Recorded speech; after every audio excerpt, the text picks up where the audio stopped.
Olá, pessoal, boa noite. Mais uma live hoje com a nossa presidente do Sindicato dos Profissionais de Educação Infantil da cidade de São Paulo, Claudete Alves, que vai fazer um debate com a gente aqui do impacto de toda essa situação na educação, tanto do ponto de vista dos pais, dos alunos e principalmente dos profissionais de educação, como eles estão vendo essas medidas, quais as preocupações estão colocadas. Aqui o Zaratini, mais uma vez conosco, vai poder nos atualizar sobre as últimas informações de Brasília, a votação da PEC, a tal da carteira verde e amarela, mais um ataque aos direitos dos trabalhadores, se aproveitando dessa situação. Mas antes disso, eu queria que quem estiver nos assistindo possa curtir, compartilhar, para que essa live tenha o maior alcance possível, porque a gente vai tratar de temas importantes e sempre é interessante que ela possa ser divulgada amplamente. A gente já está aqui com a Débora Neri, com a Kátia Moraes, com a Mi Carvalho, enfim, o pessoal chegando aí para fazer comentários.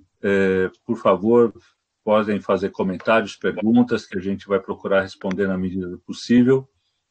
E vamos começar aqui com o boa noite do Zaratini e as últimas de Brasília, né? Como é que foi essa semana de votações no Congresso Nacional e a sua avaliação desse momento? Bom, primeiramente, boa noite aí, Donato, boa noite, Claudete. Prazer aí a gente estar participando dessa live, né? Cumprimentar todos que estão nos assistindo e dizer que, bom, nós tivemos na votação do Congresso uma vitória e uma derrota, né? Uma vitória quando nós aprovamos aí na segunda-feira o projeto que era conhecido como Plano Mansueto e que nós viramos ao contrário esse Plano Mansueto, né? Eles queriam, para permitir que os estados fizessem novos financiamentos, eles exigiam congelamento de cargos, congelamento de carreira, reformas de previdência violenta e privatizações de várias coisas, né? Isso nós tiramos fora e aprovamos um projeto que os estados e os municípios vão receber tudo que eles tiverem de redução do IS dos estados, tudo que eles tiverem de redução vai ser reposto pelo governo federal. E que também os estados e municípios vão suspender o pagamento da dívida que eles têm com o governo federal, com o BNDES, com o Banco do Brasil, com a Caixa. Então foi uma vitória muito importante e o governo agora está votando no Senado, está querendo derrubar o projeto no Senado. Mas na Câmara nós aprovamos por uma margem muito grande. Mas, por outro lado, no dia seguinte, anteontem, nós perdemos a votação da medida provisória 905. A medida provisória 905 é uma medida provisória cruel, é a tal da carteira verde e amarela, né?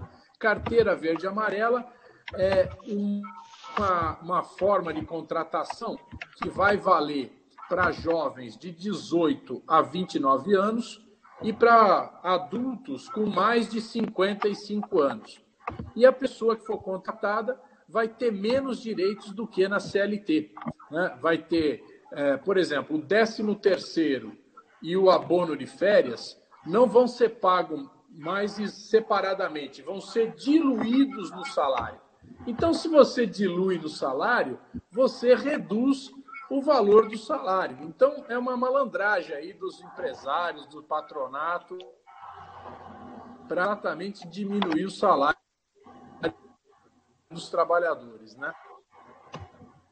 Então, fizemos 12 horas de obstrução e, infelizmente, não conseguimos aprovar, mas ele saiu menos pior do que a medida provisória original do Bolsonaro, né? Então, vamos dizer assim, não foi uma vitória, foi uma derrota, mas não tão grave assim como era previsto. Agora, o Senado, nós vamos trabalhar no Senado para que o Senado não vote esse projeto, é uma medida provisória, e ela vai caducar na segunda-feira, ou seja, deixa de valor. Então, nós estamos trabalhando para não votar no Senado e estamos pedindo apoio aí do movimento sindical. Agora, duas coisas que aconteceram são importantes. Uma é que o Mandetta Dodô, caiu aqui. Então, o Mandetta caiu fora, foi demitido aí pelo Bolsonaro. Oi? Tinha caído a conexão. Pode continuar que a Claudete está no ar. Tá. Ele foi demitido pelo Bolsonaro, entrou um novo ministro. Evidentemente, o novo ministro, o objetivo dele vai fazer tudo que o Bolsonaro mandar. Eu não acredito que vai ser um ministro que mude isso, né?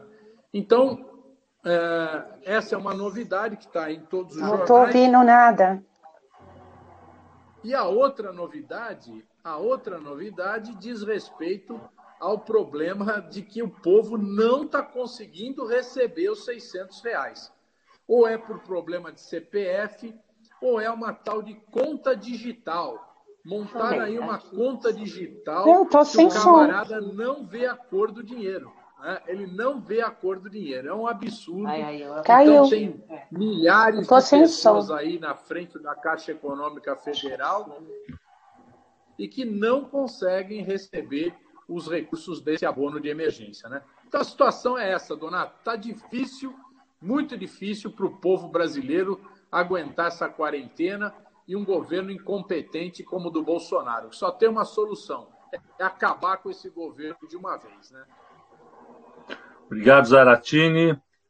Enquanto a Claudete se acerta aí tecnicamente, vamos cumprimentar aqui a Sueli Everton. Já tem mais de 150 pessoas nos assistindo.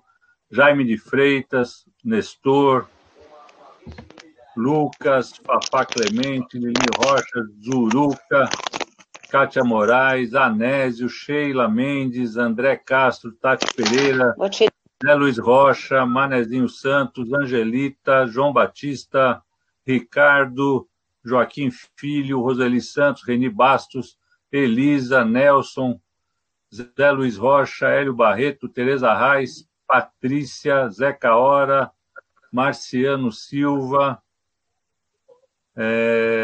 Patrícia, Isabel, Roseli, depois a gente vai falando o resto das pessoas, Leandro, Nalvinha, Marisa, mas agora que a Claudete acho que já está bem aí acertada com os problemas técnicos, queria pedir para a Claudete falar rapidamente aqui, uma primeira palavra, sobre a situação da educação. É evidente que é uma área super importante, mas uma área delicada, porque foi a primeira área a entrar em quarentena, em parar, mas isso gera uma série de problemas, tanto para os pais como para os professores. Então, eu queria que a Claudete falasse um pouquinho da situação, em particular de educação infantil, que ela acompanha mais de perto. Agora? Você pode falar, Claudete? Você me ouve? Dá para ouvir? O som, você me ouve bem, Donato? Sim, a gente ouve bem você, pode falar. Boa noite, Donato, obrigada pelo convite, boa noite, Zaratini, boa noite a todos que nos assistem por essa live. Eu tenho dificuldades com as tecnologias, então eu já arranquei esse negócio aqui, que o som, o fone de ouvido, espero que vocês me ouçam. Bem, a educação, como penso eu, toda a sociedade está vivendo um momento super dramático, né? Essa coisa inédita desse isolamento social, ela é muito angustiante, tanto para educadores como para os educandos, né? Então, nós temos, na cidade de São Paulo, uma parte da rede gestores e quadro de apoio nas escolas, e os demais todos no isolamento social. E é uma série de conflitos, né? Como que é isso? Como será o amanhã? As notícias que nos chegam dão conta de que, quando voltarmos, nós não encontraremos mais o mundo que nós deixamos. essas incertezas todas e toda essa negligência oriunda aí, principalmente do governo federal, que faz com que as pessoas fiquem confusas, enfim, é uma situação conflitante, né? Eu penso que a educação também sofre, como todos os demais setores. Há quem diga, não, a grande parte está em isolamento social, protegidas, enquanto outros funcionários estão no front, né, na saúde, na funerária, no transporte e tal, mas não é bem assim, né? A gente sabe o quanto tem sido difícil para os educadores do modo geral. Por quê?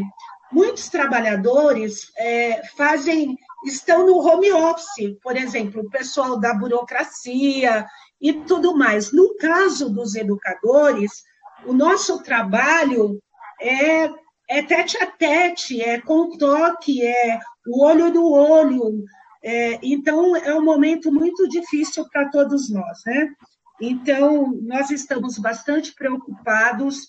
Eu penso que a categoria, com essas determinações aí impostas de cima para baixo, né? Para a rede, no sentido dessas pretensas aulas online, dessa modalidade, dessa interação, eu acho que mais para frente a gente pode falar um pouco mais sobre isso, mas é uma situação dificílima, né? Nós sabemos que dias mais duros virão, e a educação vai ter que responder de alguma forma. Nós teremos que nos ancorarmos uns aos outros e com os apoios aí externos, para que também seja preservada a saúde mental dos educadores e de educandos. Então, é nesse sentido que é o nosso norte, né?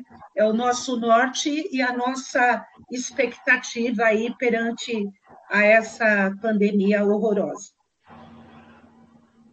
Zaratini, como é que você está vendo aí essa situação que a Claudete relatou? O Zaratini deu uma congelada aqui, né?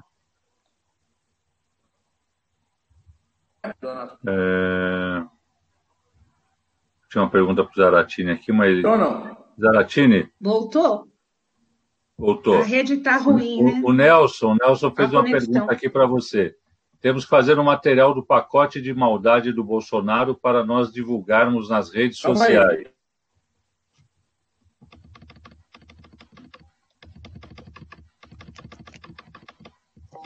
A pergunta é para o Zaratini?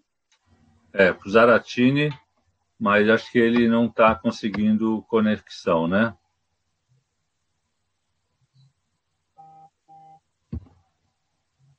Mas vamos continuar falando aqui, então Claudete. Essa questão que a Secretaria apontou aí de aula online, na educação infantil é ainda mais inviável, né, me parece, porque a gente está vendo aqui conosco as dificuldades de conexão. Imagina a maioria das crianças que não tem acesso nem a um computador ou a um celular, e com uma conexão, um pacote de dados que nem não tem Wi-Fi, nada. Então, uma grande parcela das crianças vai ser excluída desse aprendizado online aí que a Secretaria está montando, né? Então, Donata, é verdade, mas tem o seguinte, eu acho que a gente precisa separar as coisas. Uma coisa é educação à distância, que eu penso que é uma medida horizontal, onde permeia uma série de interesses, como o homeschooling, como implantar no ensino fundamental e médio a educação à distância. A outra coisa é a possibilidade da educação se utilizar das ferramentas aí das tecnologias para melhorar a questão do trabalho educacional. Mas o que a Secretaria faz? Ela coloca de cima para baixo, sem ter discutido com a rede, com os sindicatos. A gente solicitou e muito de como seria essa interação, porque todos nós sabemos que uma boa parte dos educandos da cidade não reúnem as condições mínimas, tanto do ponto de vista da habitação, quanto das condições tecnológicas. Aí eles dizem assim, mas todos receberão apostila de apoio para garantir. Hoje mesmo o secretário de Educação, num programa matinal aí de uma rede importante de televisão, dizia que 150 mil de 1 milhão de alunos estavam com os seus endereços residenciais atualizados e que passariam a receber de 1.150.000 como uma forma de apoio. Então, o que eu penso sobre isso? Eu fico num dilema, como acredito que a grande maioria dos educadores. Primeiro, não se respeitou a liberdade de cátedra dos educadores. Agora, o fato de não ter respeitado com esse formato a liberdade de cátedra dos educadores não significa que a educação tenha que ficar de braços cruzados, mas eu acho que a principal diretriz e o respeito teria que ser esse, de respeitar a liberdade de cátedra de cada educador, para que ele pudesse fazer essa interação com as famílias e com os alunos. E aí, enquanto o Zaratini não volta, se você me permite, eu ainda queria trazer para o debate 2 pensamentos, da Hannah Arendt e do Francesco Tonucci. A Hannah fala dessa importância da educação, acolher essa criança, esse aluno, e não deixá-la à sua própria sorte. E o Tonucci, num artigo recente, ele fala que nessa pandemia não seria o momento de imputar aos educandos tarefas, né? Ele faz toda uma crítica, ele fala que as crianças não sentem falta do professor, e sim do ambiente físico da escola, que essa criança ela já fica muito presa, desassistida, e que, na verdade, esse momento de reclusão, ela deveria ser proporcionado a ela a possibilidade dela refletir, dela fazer um diário secreto, dela poder respirar a liberdade. Então, o modelo asfixiante que, segundo Tonucci, assola aí as escolas pelo mundo afora. Agora caiu. Caiu? Não, você está aqui. Deixa eu te fazer uma pergunta que o pessoal está passando aqui, da Tereza Reis. Claudete. Acho que a Claudete travou agora. Vamos lá, então a gente vai conversando, ela está voltando. Então, eu quero cumprimentar várias pessoas que estão nos acompanhando aqui, já são mais de 150. Agora, essa aqui não volta. Vamos pegar aqui o nome das pessoas. Tem o Leandro Rocha, tem Isabel, Isaías Nicolau, a Joélia, o Diego Lima, lá do Jaguaré, da Praça 11. Grande abraço ali, da padaria Rainha da Praça, já comemos muito sanduíche nessa padaria. André Oliveira, a Tereza Reis, Lu Vieira, Magda Messias, Jean Alberto de Moraes, Sueli Holanda, Eli Santos, Edneia, Vânias, Rosana Damas, Cícera, Marlene Moreira, Sueli Holanda. Você está voltando, Claudete, voltou. Desculpe, pergunta da mas eu Tereza. não ouvi, tinha caído. Então, tem uma pergunta da Tereza e tem uma outra pessoa que faz a mesma pergunta. Como está sendo conduzido o processo dos cartões merenda para as crianças das 6, EMEIs e EMEF? É bem polêmico esse tema, porque a Prefeitura de São Paulo só distribui o cartão para quem está no Bolsa Família ou no CAD único, né? E não para todas as crianças. A Claudete podia falar um pouco disso, né? De como está essa situação. Olha, segundo a secretaria, a semana passada, é muito interessante, eu comentava hoje no fórum com alguns sindicatos, que assim, a semana passada, em entrevista, a secretaria disse que iria chegar para as 270 mil crianças que estão cadastradas aí nos programas sociais e que somente 2% não tinha o endereço correto. Esses últimos dias, os gestores estão instados a ligarem para as famílias para ampliar o cadastramento. E aí tem essa decisão, né, da Justiça no sentido de se garantir o cartão para todas as crianças.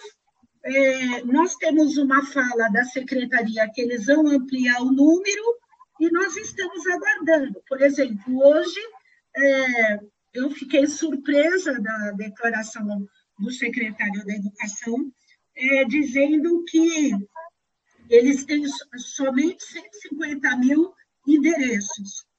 Se os cartões vão para os endereços dos alunos, então eles têm que ampliar para se certificarem dos endereços residenciais, é meio complicado, né? Eu acho que está tendo muitos problemas. Tem uma outra pergunta aqui também do Igor Santos. Como está a questão das crianças com necessidades especiais portadoras de algum tipo de deficiência? Se existe alguma política nesse momento para elas? Olha, que nós saibamos, não. É como eu disse a você, o Fórum das Entidades Sindicais solicitou, na modalidade online, que nós pudéssemos nos reunir com a secretaria para ver como seria toda essa implementação, mas a gente não conseguiu. Um dia antes da publicação da orientação normativa, nos deram um prazo, né, até as 18 horas, nós nos reunimos 4 sindicatos online, apresentamos uma proposta, mas não teve alteração nenhuma da minuta apresentada. Então, nós não sabemos, nós não temos notícias. E a gente continua insistindo aí que a gente possa nos reunir com a secretaria, com o secretário municipal de educação, para tirar essas dúvidas, discutir, apresentar sugestões, enfim, é isso. Legal. Sobre o cartão alimentação, só para as pessoas terem dimensão, eles fizeram uma contratação de uma empresa para fornecer o cartão para 350 mil cartões, né? Só que a rede tem quase 1 milhão de crianças, né?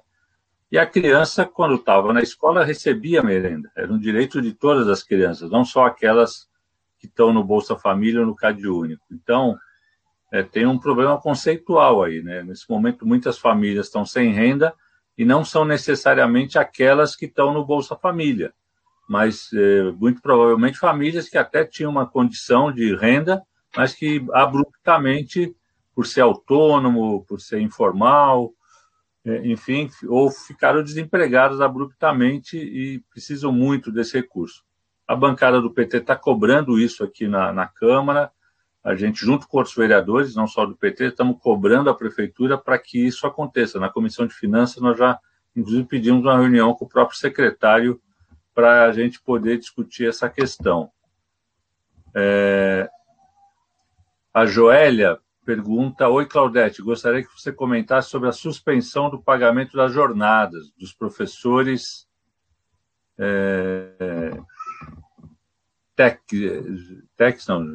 JECs, né? JECs. JECs e TECs. Então, saiu uma... As DREs estão expedindo comunicados pedindo levantamento da quantidade de JECs, de TECs, de adicional noturno e de PEA. Isso se deu no dia de ontem. Hoje, os sindicatos se reuniram, os 4 sindicatos que permanecem no fórum, e nós elaboramos um documento solicitando informações da secretaria. Qual será a utilização disso? É claro que causou espécie, espanto, está todo mundo muito assustado. A gente entende que a sua situação é dramática, mas, assim, não teve discussão com ninguém e a gente não sabe o porquê desse levantamento, se é para cortar, né, visto aí da apreensão do conjunto dos servidores, Donata. Aí eu já queria aproveitar, fazer uma solicitação a você, enquanto presidente da Comissão de Finanças da Câmara, que possa indagar ao Covas a quantas anda a saúde financeira da Prefeitura. É uma pena que o nosso deputado está sem conexão, eu também queria perguntar isso para ele, porque nós temos acompanhado aí toda a discussão acerca da perda de arrecadação de estados e municípios, bem como as discussões que estão havendo no Congresso Nacional, daquele plano lá no Sueto, né, que é para acudir estados e municípios. E as informações que nos chegam é de que não tem acordo, o que foi aprovado em primeira votação não tem acordo por parte do governo federal, aí, do Ministério da Economia, e eles querem aprovar um plano que já imputa de imediato penalidades de reduções salariais ao conjunto dos servidores públicos, como, por exemplo, congelamento de salário, descaracterização de gratificações, de 13º, enfim, toda essa coisa aí que todo mundo está acompanhando. E aí eu pergunto, e é isso que eu queria que você, enquanto presidente da Comissão de Finanças também, pudesse cobrar ao prefeito Covas de que, quando foi aprovado o Sampaprev, o ano passado, após aquela greve de 33 dias, um dos compromissos do prefeito foi que não imputaria mais nenhum desconto aos servidores. Porque, assim, se nós pensarmos que aqueles que estão no patamar de 27,5%, aí mais 14% de contribuição aí previdenciária e o imposto de renda, se for ter mais descontos para o conjunto dos servidores públicos, daqui a pouco os servidores terão que ir para as filas aí para tentar também um complemento emergencial.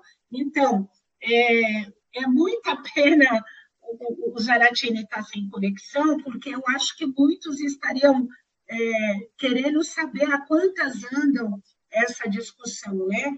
Então, assim, é o primeiro a pagar a conta, lembrando que esse conjunto de servidores não são marajás nem os parasitas que imputaram aí e venderam para a sociedade. Haja vista o que está acontecendo agora, né? Da necessidade de todos aí cooperarem.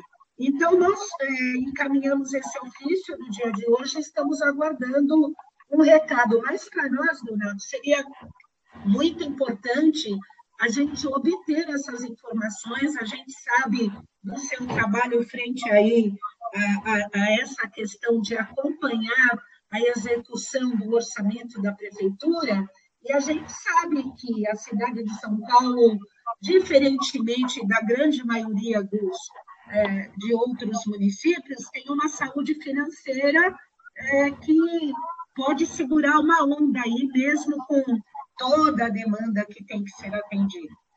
Eu vou falar disso aqui porque a Isabel está perguntando: o prefeito vai mandar algum projeto para a Câmara Municipal em relação a descontos do salário dos servidores?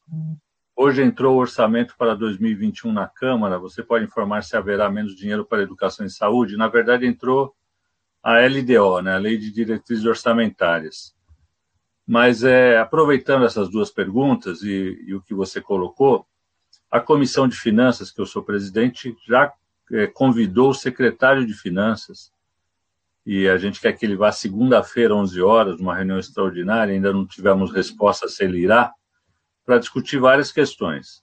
Mas a situação financeira da Prefeitura é evidente. Se a crise se estender por muito tempo, fica mais difícil. Mas vamos dar alguns dados para vocês.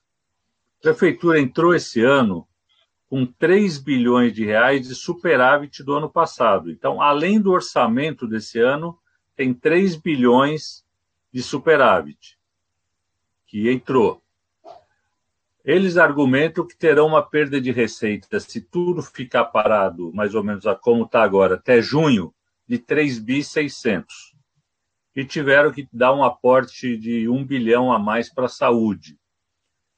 Só que, aprovando no Senado, o que foi aprovado na Câmara Federal, de que a arrecadação do ICMS e do ISS vai ser reposta, a situação vai ficar praticamente normal. Vai ficar uma situação sem grandes problemas, sem grandes sustos. Então, não tenho notícia de nenhuma mensagem de corte de salário. Acho que isso não está cogitado nesse momento, até porque o prefeito é candidato à reeleição, diferente do Dória nesse momento, que é sua eleição só daqui 2 anos. Mas a gente tem que ficar atento. Mas não vejo motivo nesse momento para qualquer tipo de ataque ou de corte desse tipo, que seria um corte violento e dramático. De cortar salário não tem sentido. Então, essa é a situação da Prefeitura hoje. Então, a gente já está atento para isso. Estamos chamando o secretário de Finanças. Se ele não for segunda, vai na quarta, vai na quinta da semana que vem. Algum dia da semana que vem, ele irá falar conosco e a gente vai estar muito atento a toda a demonstração financeira. O que a gente tem até hoje, de balanço até 15 de abril, é que a crise ainda não atingiu a arrecadação, até 15 de abril. Evidente que daqui para frente a gente percebe que a atividade econômica está muito mais baixa e vai ter uma diminuição de recolhimento de ISS e de ICMS. Mas a gente não sabe a dimensão disso. Mas, de todo jeito, a Prefeitura tem um colchão com esse superávit que ela mesma criou ao longo desses anos. Então, a gente não vê razão para isso. Mas, voltando aqui diretamente ao tema da educação, a Tereza faz uma pergunta que eu queria colocar na tela. Claudete, esse processo de atividades online precisa de uma devolutiva dos educadores na hora de realizar as atividades. Esse processo de atividade online tem um vácuo muito grande e falo de uma experiência que estou vivenciando com a minha neta do Estado. No Estado, a plataforma é incipiente, não tem um fórum de debate, os professores não dão devolutiva sobre as dúvidas dos educandos nas atividades. A plataforma fica lotada de atividades sem propósito. Como ficará o ano letivo? Essa é a questão. Então, se você pudesse falar um pouco desse tema, que é um tema que aflige muito pais e mães e avós, no caso da Tereza, que está acompanhando a neta aí. Então, olha, na verdade, na educação fundamental, é óbvio que essa apostila, essa dificuldade de interação oriunda exatamente pela uma falta de condições técnicas e de recursos de famílias, inclusive de professores, vai dificultar muito essa ação. E aí, novamente, eu recorro ao que diz o Tonucci, entendeu? O correto seria tanto o governo do Estado quanto o governo municipal aproveitar esse momento, que não é o momento que foi desejado por ninguém, para formar os professores e dar essa liberdade para que essas crianças pudessem reinventar essa relação perdida com seus familiares. Eu acho que nada imposto poderia, como exemplo, aproveitar os sinais de TV abertas e produzir possibilidades estimulatórias para o conhecimento, entendeu? Ao invés de imputarem, engessarem essa questão do currículo. Por exemplo, na Prefeitura de São Paulo, nós temos ouvido aí de SME que, na volta, os professores terão que avaliar o que essas crianças aprenderam. Uma coisa é uma coisa, outra coisa é outra coisa. Por exemplo, tem famílias que conseguirão dar o suporte de orientação através da apostila, que poderão tirar dúvidas com os professores, enfim. E as que não puderem, então, de novo, a gente vai estar promovendo esse fosso, né? Esse distanciamento, aprofundar a desigualdade na área da educação. Eu, particularmente, eu penso que é resultado, né, do desmonte que foi feito aí, onde cada vez mais as discussões são ampliadas com os interessados, com a comunidade escolar como um todo. Eu penso que até para se utilizar dessas novas tecnologias, poderia ter uma capacitação nesse período ao corpo docente e possibilitar outras interações para os educandos, né? Para igualar, para que uns vão avançar nos conteúdos, no currículo que eles apresentaram, e uma grande maioria não. A gente sabe aí de todas as dificuldades, é uma pena. Agora, isso não significa que nós tenhamos que ficar de braços cruzados. Por exemplo, o CEDIM, vendo toda a dificuldade aí dos companheiros educadores em relação ao cumprimento do que se determina orientação normativa aí, da volta às aulas, a gente elaborou um curso que está disponibilizado a toda a rede aí, no sentido de facilitar com sugestões essa interação, né? E aí é aquilo que a Hanna fala, né? A gente não pode deixar as crianças nesse isolamento, nossos alunos. Isso não significa dar aula, mas promover essa interação. E aí, Donato, no momento onde os educadores recebem tantas críticas, eu sou testemunha que bem antes do prefeito Covas acenar que teria essa possibilidade, que teria esses livros aí para a educação infantil e para toda a rede, nós recebemos dezenas de vídeos de interação dos educadores, os professores e professores de educação infantil, com bebês, com as suas crianças, entendeu? Mas não como uma coisa impositiva, mas exercendo, de fato, essa docência, né? Que, para a Hanna, a gente concorda que a educação é onde se decide se nós amamos as nossas crianças o bastante para não expulsá-las do nosso mundo e abandoná-las à própria sorte, né? Então, já tem esse sentimento. O problema é o formato, a falta de discussão, e, obviamente, que jamais será substituído a mediação do professor, da professora, dessa coisa do toque, né? Então, eu penso que nós temos que ter muita maturidade, aproveitarmos esse momento que é dificílimo para fazer as leituras, revisitarmos Paulo Freire, para a gente até poder nos localizar nesse meio, entender qual é o nosso papel nessa sociedade. E é muito difícil, né? Então, a queixa dessa senhora é a queixa de milhares, né?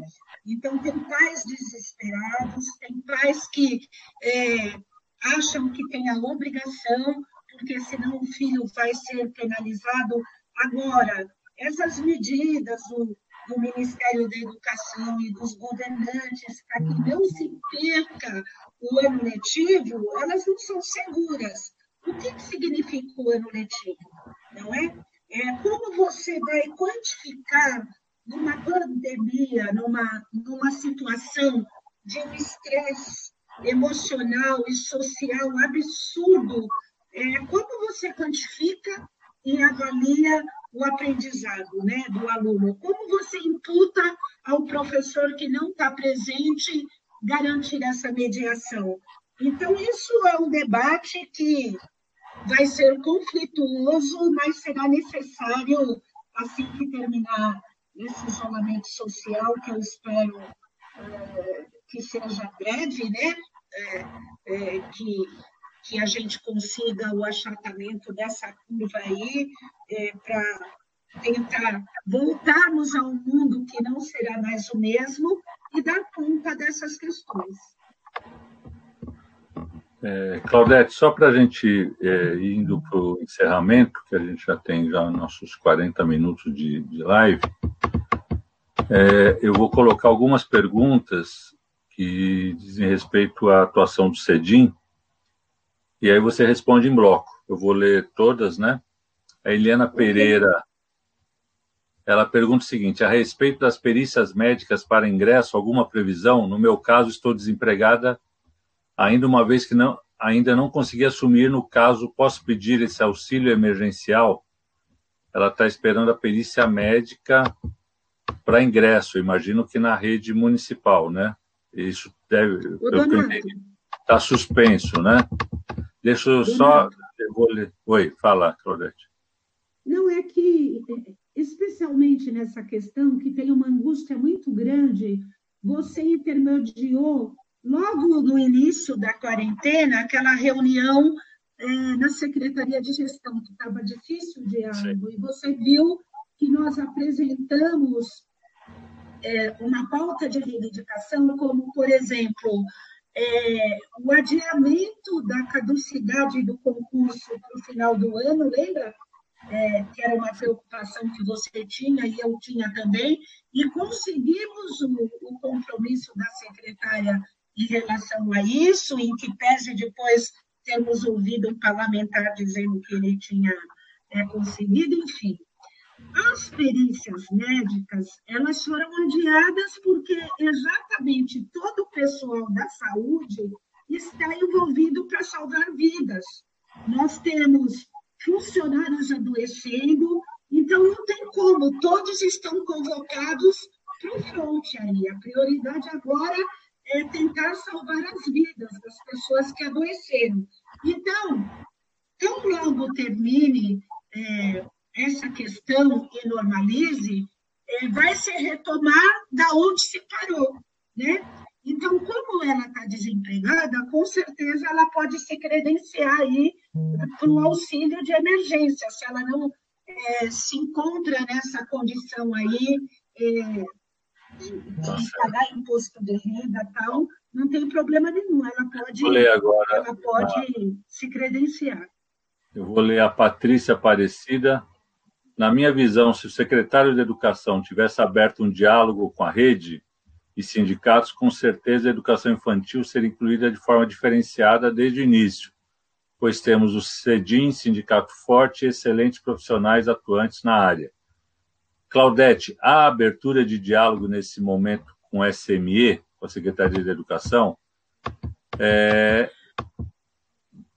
Deixa eu só ver.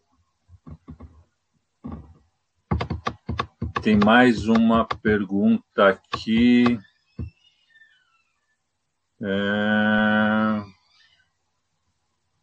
A Sheila. Sheila fala o seguinte: ontem participei de uma live com o Paulo Foch e ele disse uma coisa muito importante, que agora seria a hora de formação humana para todos e não essa preocupação com conteúdos.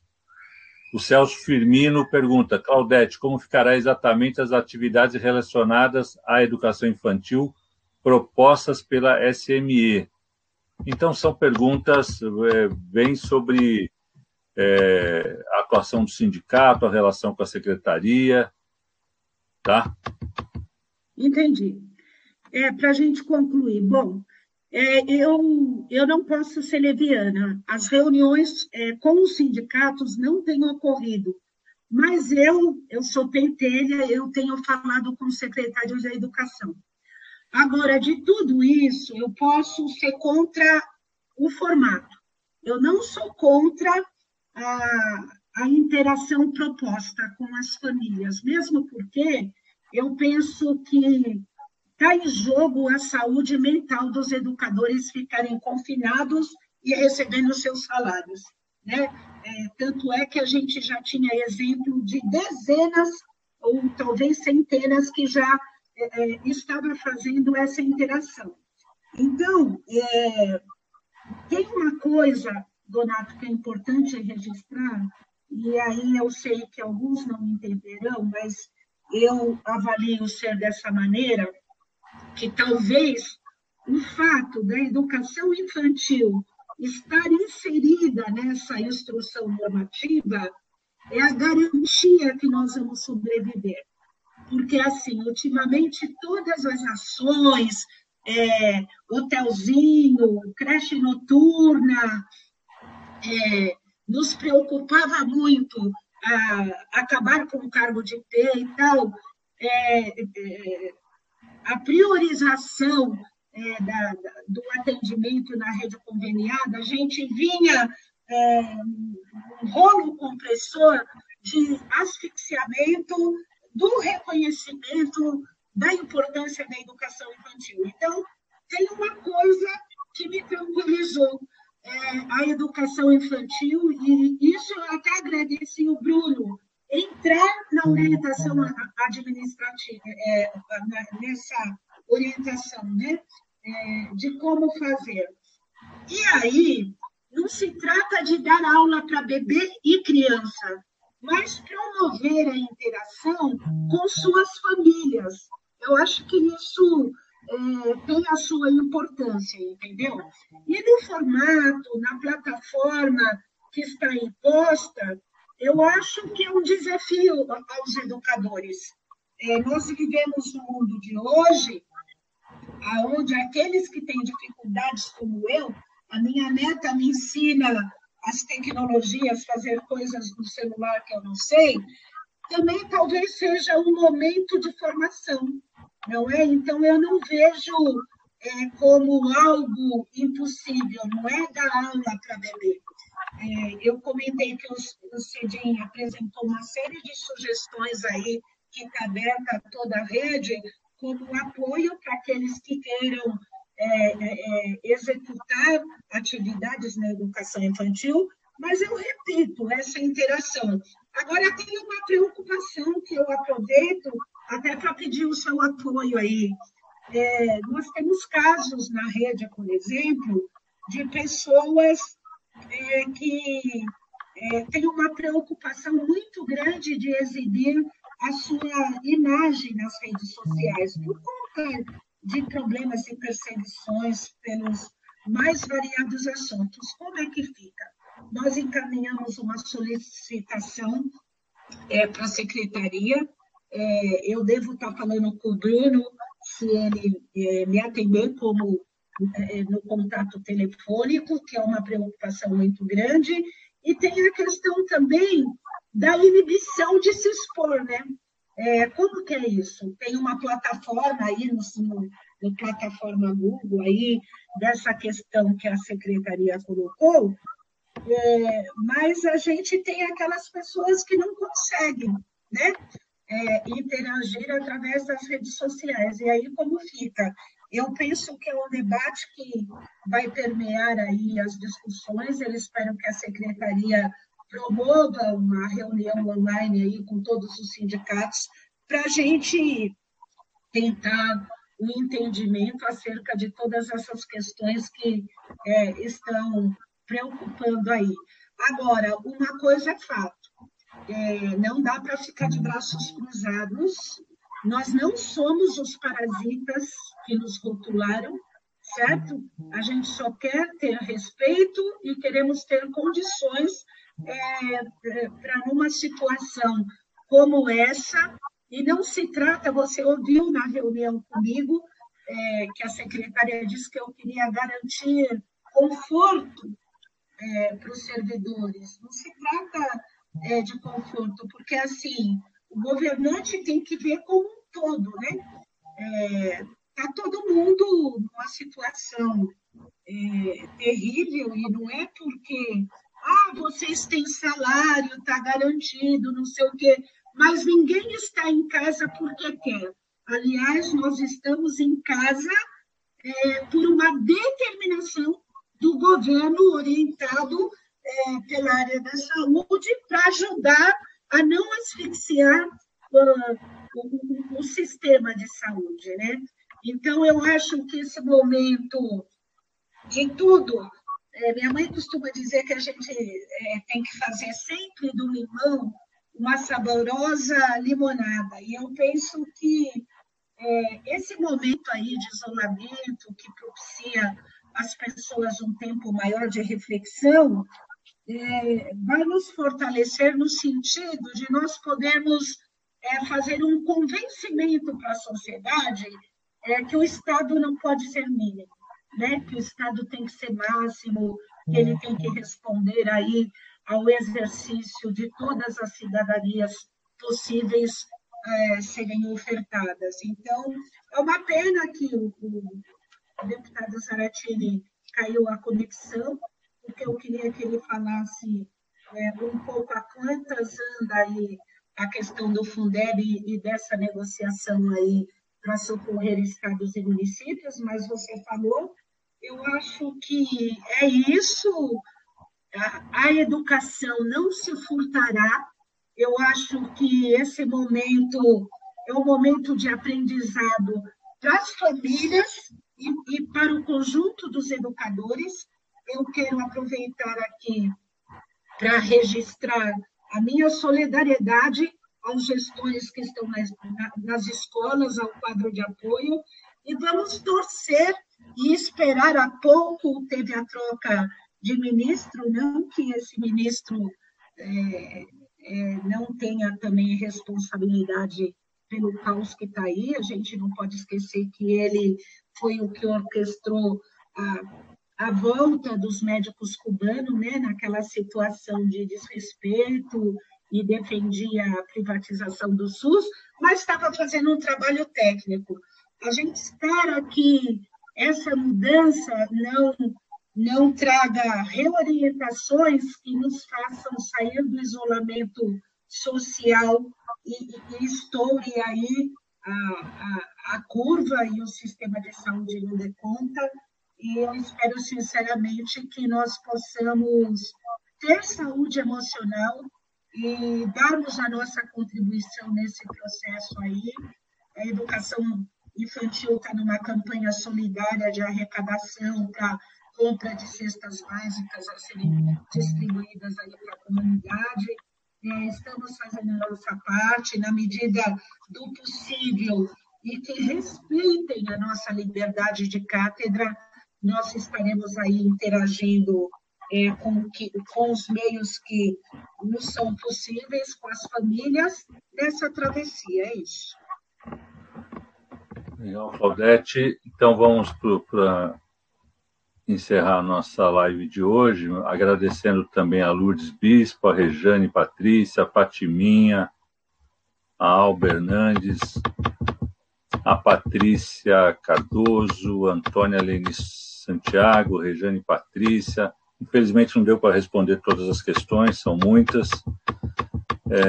A Renata entrou mais de 150 pessoas, e tem muitas questões aqui, a gente não consegue responder a todas. Só uma última coisa, mas que você seja bem pontual, que a gente vai ter uma outra atividade seguida, um outro fórum que eu tenho que entrar. A Renata Ribeiro pergunta, e sobre o novo concurso, será para PEI, quando será? Pergunta para a Claudete. Ô, Renata, Donato falou para eu falar pouquinho, mas eu estou instada a falar. O presidente que foi eleito está negociando a suspensão de concursos. O Dória como condição para auxiliar estados e municípios. Nós tínhamos, antes dessa pandemia estar aí na ordem do dia, o compromisso da secretaria e já estava sendo elaborado um novo edital. Veja bem, o Dória, o governador, já editou um decreto suspendendo nos próximos 2 anos a realização de novos concursos.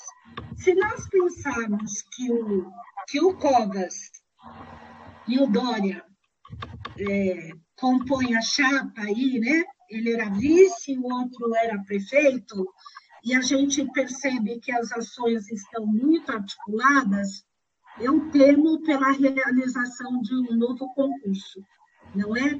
Então, quando a gente fala que na hora da eleição a gente não pode passar um cheque em branco, é por conta dessas questões, né? A gente tem que avaliar qual é o projeto de nação, de Estado que a gente defende. Nós estamos aí nesse caos, nessa situação, porque houve o golpe. Hoje, imaginem, se não tivesse havido isso, o pré-sal, 75% dos royalties estariam na educação, na saúde, a gente poderia enfrentar essa pandemia, toda essa situação de uma outra forma, sem penalizar tanto aí aqueles que mais precisam, enfim. Então, eu quero terminar, Donato, eu me estendi, mas assim, ficar aqui, entendeu? Não dá mais para votar errado, porque o padre mandou, o pastor mandou, a amiga mandou, não sei o quê. Nós vamos ter que refletir muito sobre isso, entendeu? Tem que saber quem defende o quê na hora de decidir. É isso.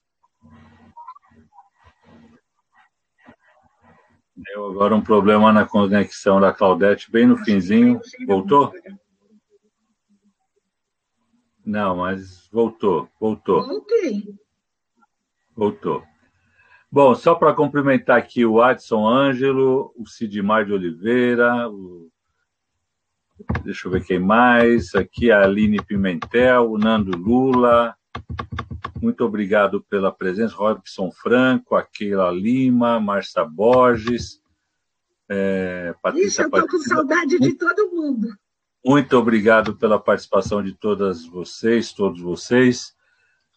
Amanhã a gente tem uma outra live, nesse mesmo horário, 18 horas, sobre assistência social, com a Fátima, que é do Fórum de Assistência Social, que é uma área que também caótica nesse momento, que tem muita coisa para a gente debater, e depois procurar encaminhar na Câmara, como as questões que a Claudete colocou, a gente vai estar virtualmente falando com os secretários, estamos tendo que reaprender a organizar a política desse jeito, mas estamos atuando aqui direto, e estamos à disposição de vocês. Eduardo Kennedy também aqui, muito obrigado pela presença. Zuruca, do Rosana Bronx, é o nosso rapper aqui do Jardim Rosana, no Capão Redondo. Todos eles assistindo a gente, acompanhando. Muito obrigado a todos. Quem puder, fique em casa, siga as orientações das autoridades sanitárias. Não vamos cair na conversa mole de quem a gente sabe que quer o caos, quer a morte, quer o genocídio. Vamos lutar pela vida, esse é o papel de todos nós. Muito obrigado, boa noite a todos. Muito obrigado, Claudete, foi ótimo. E foi uma das lives com mais participação e público, né? Bem legal. Muito obrigado a todos. Eu que agradeço. Gente, eu estou com saudade. Um beijo no coração. E o Zaratini caiu aí, mas um grande abraço, viu, Zara? Obrigado aí pelo rosto mais apoio. Donato, obrigado. Tchau, um abraço. Tchau.